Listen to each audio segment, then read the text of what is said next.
पीठमधिरूढं मूलसरसीजं सर्वभुवनानां नौमि युवराजं भाग्यमखिलानां देव तव हस्ते भूरिमहिमानं वर्णयतु कस्ते योगविद आहुः शीर्षरसधारां सिद्धिशतहेतुं ताममृतसारां त्वं खलु मघोनो धूतसुजनार्तिः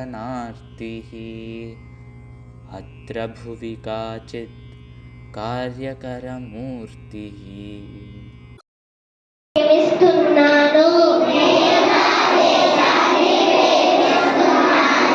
సుసంపన్నమైన బహువిధమైన నా దేశ వారసత్వ నాకు గర్వకారణం దీనికి అర్హత పొందడానికి సర్వదా నేను కృషి చేస్తాను. ప్రతి వారితోనూ మర్యాదగా నడుచుకుంటాను. నా దేశం పట్ల నా ప్రజల పట్ల సేవా నిరతితో ఉంటానని ప్రతిజ్ఞ చేస్తున్నాను.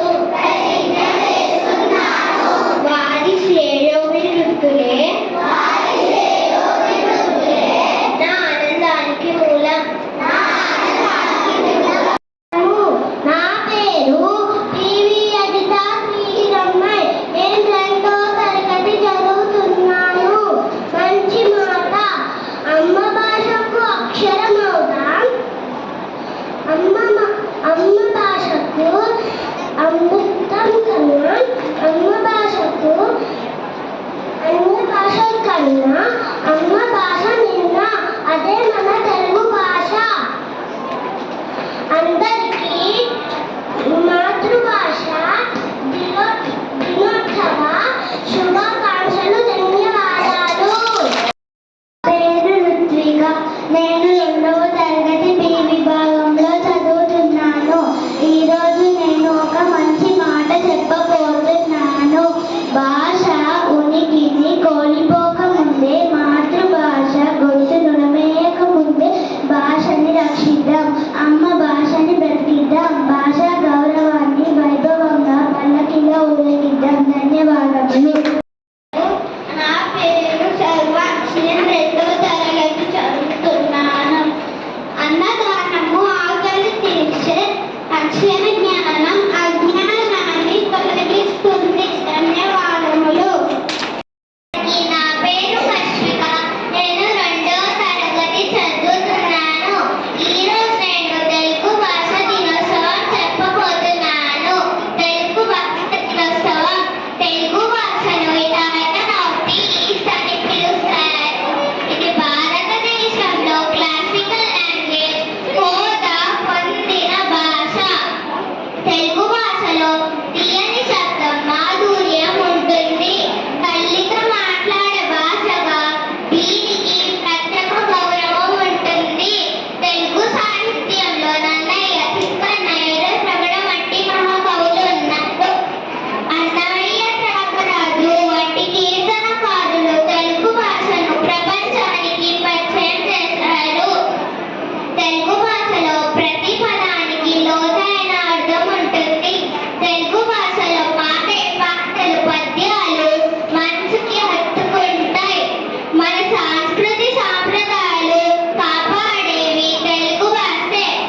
భారతదేశ మొదటి మహిళా ప్రధానమంత్రి ఎవరు? ఇందిరాగాంధీ ఎవరో చెప్పారు ఇక్కడ.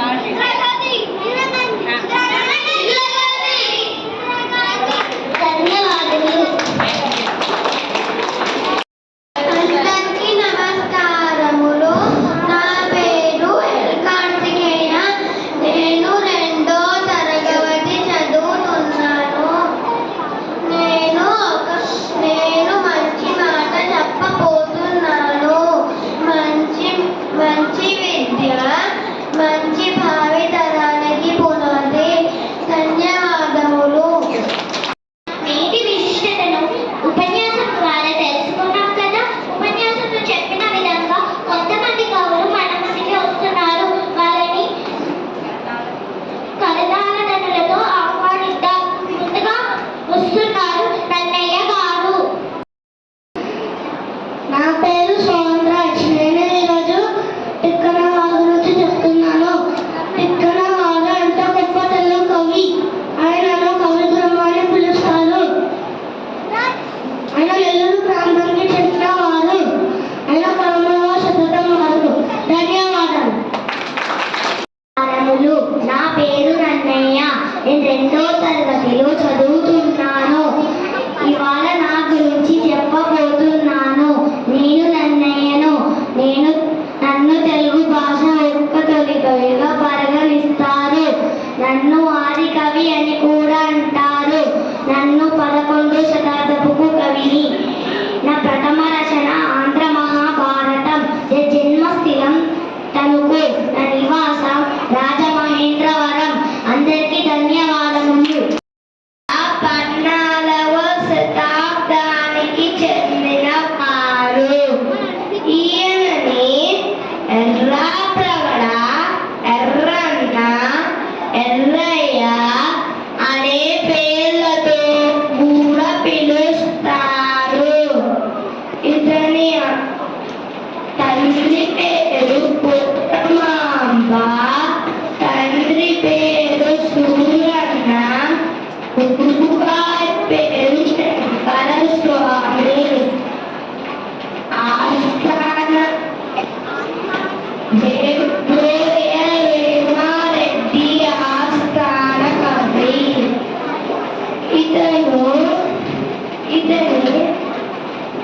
ఇతను రామాయణం, హరివంశ, మహాభారతం, శివ పురాణం గ్రంథాలు రచించారు. ఇతని కృతులు శంభుదాసు,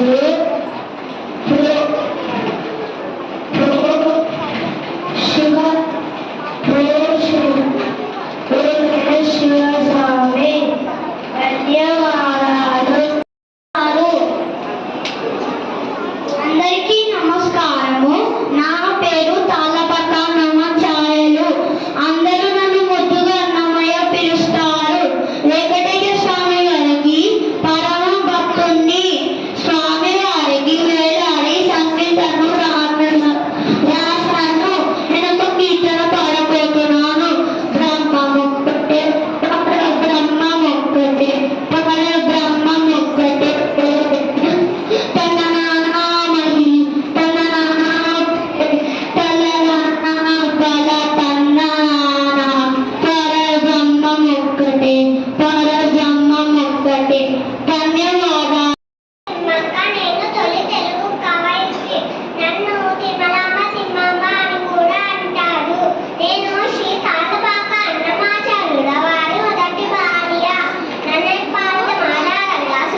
తెలుగు భాషపై ఇంత మక్కువ చూపడానికి గల కారణం ఏమిటో? అదేమిటి సూర్యుల కవి మందార మకరందాలు జారువారే తెలుగును ఇష్టపడి వారుందరే తెలుగునేలనువా తెలుగదేల జన్మ దేశము తెలుగు దేవు తెలుగు వల్ల గుండె తెలుగు కొండ ఎల్లను కొలుగొలువ ఎనగమే భాగాడి దేశ భాషలందు తెలుగు లెస్స. ఇంతని మన తెలుగు భాష మీద ఎవరికైనా ఎందుకు మమకారం ఉండదు? పెద్దరాజా కవులారా, నేను తర్వాత పద్యములు పూరిస్తాను. ముందు మీరంతా పద్యపూరణకు పూనుకోవండి. మహాప్రభు, మీ అభిప్రాయమే మా శిరోధార్యం.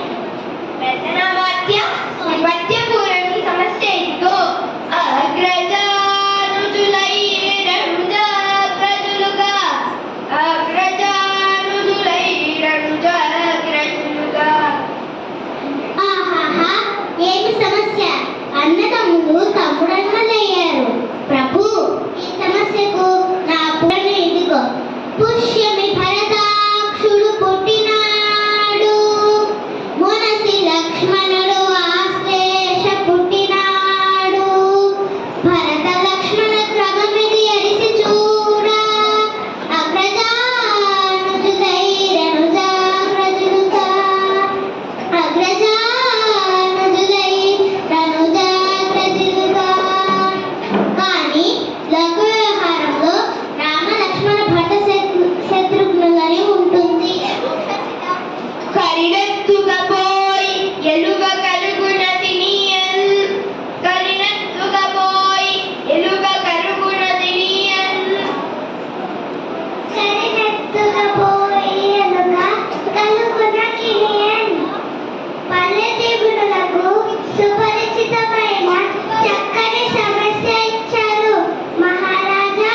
కరులు చిరుకలెత్తులు శర్కరతో నొలకరించి ఆర్చకరన్ బట్టడుచో పరి వర్తకుండు ఆఖరి నెత్తుకపోయి ఎలుక కలుగున కిరియన్. ఆహా, ఎంత మంచి అద్భుత పురాణ! ఎలుక ఏనుగు నడుచుకోపోగలరా? ఆ ఏనుగు రంధ్రాలతో పట్టునా? ఆహాహా, ఎలుకలు చిలుకలు ఎద్దులు మొదలగునవి శర్కర్తో చేసిన బొమ్మలు. వ్యాపారి పగలంతా వీటిని అల్లాడు. సాయంత్రానికి అన్ని బొమ్మలను ఎత్తిపెట్టి ఒక ఏనుగు బొమ్మను మరిచాడని దానిని ఎలుక రంధ్రంలోనికి ఈడ్చుకుపోయిందన్న నీ భావం వీలున విందుగా ఉంది. ముట్టు పలుకుల ముక్కు తిమ్మన్న కవి అందుకోవండి. గాడిద ఏడ్చెన్ గదన్న ఘన సంపన్న గాడిద ఏడ్చెన్ గదన్న ఘన సంపన్న. రాజశేఖర, మానవులలో ఆడిన మాట తప్పిన వారు ఉన్నారు. దీనిని మనం చూడలేం. అయినా దైవకృపతో దీనిని పూరించగలను. ఆడిన మాటను తప్పిన ఆడిన మాటను తప్పిన గాడిద కొడుకంటూ తింటాను. అయ్యో వీరా నా కొడుకని ఒక గాడిద ఏడ్చెన్ గదన్న ఘన సంపన్న. లౌకిక జీవన గమనంలో గ్రామీణ దూషణలను ఆడితప్పిన జనుల వీర స్వభావాన్ని తెలుపుతూ మాట నిలబెట్టుకోవడం విలువను చాటారు. ఆడితప్పిన మనిషిని గాడిద కొడుకు అని తిట్టినప్పుడు విశ్వాసానికి మాట్లాడలేని జంతువు గాడిద ఇచ్చింది అన్నారు. దీనిని దృష్టాంత రూపంలో సాగిన నీ వివరణ బల.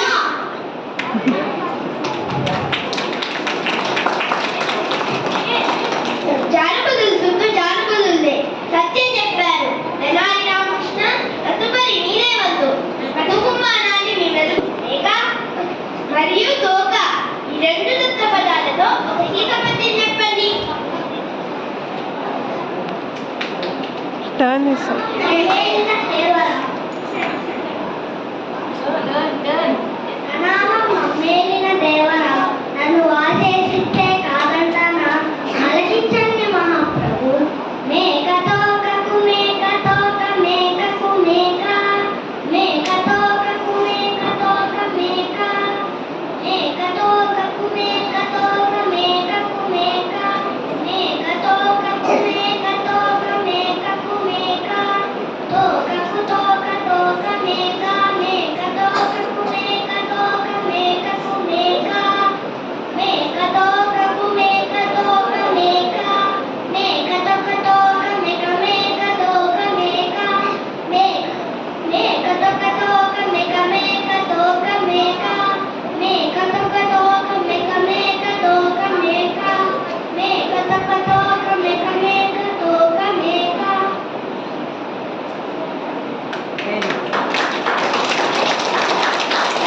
ఎంతో మంది కవులు కృషి చేశారు. అందులో ఒకరు కృష్ణదేవరాయలు గారు. ఆయన ఆస్థానంలో మనకి అష్ట దిగ్గజాలు ఉంటారు. అష్ట అంటే 8 మంది, మొత్తం 8 మంది కవులు ఉంటారు. ఒక్కొక్కరి పేరు మీకు ఇప్పుడు చెప్తారు పిల్లలు, వినండి.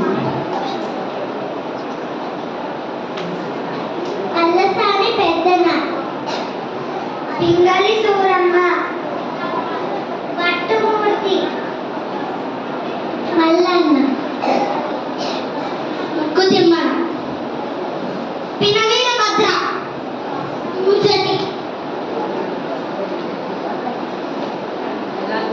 తెనాలి రామకృష్ణ. కృష్ణదేవరాయలు గారికి అల్లసాని పెద్దన గారు అన్న, తర్వాత తెనాలి రామకృష్ణ అన్న కూడా చాలా మక్కువ. అందువల్ల తెనాలి రామకృష్ణ చెప్పినటువంటి పద్యాన్ని ఆయన చెప్పినటువంటి పద్యానికి ఆయన ఎంతో మురిసిపోయారు.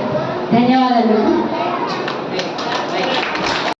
మన మందికి వస్తున్నారు ఉడుమూరి లక్ష్మీకాంతమ్మ గారు.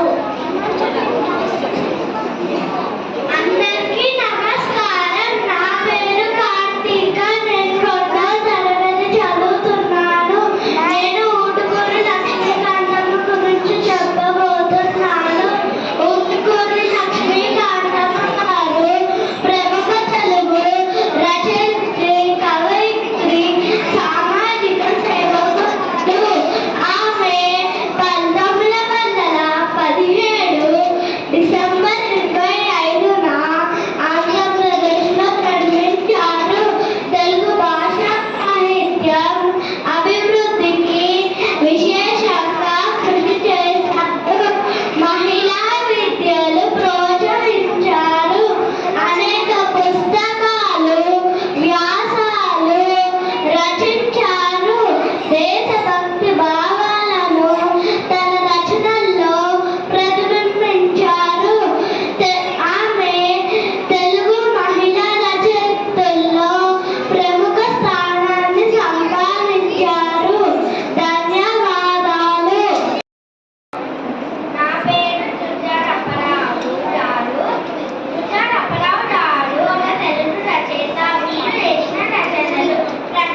బోధించే విధానాన్ని తన పిల్లలకి నేర్పించి సరళంగా చేకూతారు. ధన్యవాదాలు. నా పేరు మీరాబాయ్. నేను 2వ తరగతి చదువుతున్నాను. నేను మీరాబాయిని. మీరాబాయి 16వ శతాబ్దపు ప్రసిద్ధ శ్రీకృష్ణుడి భక్తురాలిని, గొప్ప ఆధ్యాత్మిక కవయిత్రిని. నేను రాజస్థాన్లోని రాజపుత్ర రాజకుటుంబంలో జన్మించాను. నేను చిన్నతనంలోనే శ్రీకృష్ణుడిని నా సర్వస్వంగా భావించి భక్తి మార్గాన్ని ఎంచుకున్నాను. నేను శ్రీకృష్ణుడిపై రక్షించి భక్తి కీర్తనలు, భజనలు చాలా ప్రసిద్ధి చెందాయి. ధన్యవాదాలు. భారతదేశ ఇంజనీర్ పండితుడు మైసూర్ సంస్థానికి చెందిన వారు అయిన కృష్ణా సాగర్ చీఫ్ ఇంజనీర్గా పనిచేశారు. బెంగళూరుకి 12 మైళ్ళ దూరంలో చిక్బెల్లాపూర్ తాలూకా గ్రామంలో మోగ్యాగుండ శ్రీనివాస శాస్త్రి, వెంకట లక్ష్మి దంపతులకి జన్మించారు. ఆయన పూర్వీకులు ఆంధ్రప్రదేశ్ ప్రకాశం జిల్లా మోక్షబంధలోకి చెందిన వారు.